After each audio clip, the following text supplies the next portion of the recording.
शेषाचलं समासाद्य कस्य पाद्या महर्षयः वेङ्कटेशं रमानाथं शरणं प्रापुरञ्जसा कलिसंतारकं मुख्यं स्तोत्रमेतज्जपेन्नरः सप्तर्षिवाक्प्रसादेन विष्णुस्तस्मै प्रसीदति।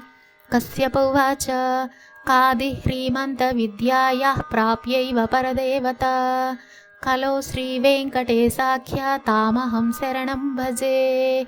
अत्रिरुवाच अकारादिक्षकारान्तवर्णैर्यः प्रतिपाद्यते कलो स वेङ्कटेशाख्यः शरणं मे रमापतिः। भरद्वाज उवाच भगवान् भार्गवीकान्तो भक्ताभीप्सितदायकः भक्तस्य वेङ्कटेशाख्यो भरद्वाजस्य मे गतिः। विश्वामित्र उवाच विराड्विष्णुर्विधाता च विश्वविज्ञानविग्रहः विश्वामित्रस्य शरणं वेङ्कटेशो विभुः सदा। गौतम उवाच गौर्गौरीशप्रियो नित्यं गोविन्दो गोपतिर्विभुः शरणं गौतमस्यास्तु वेङ्कटाद्रिशिरोमणिः।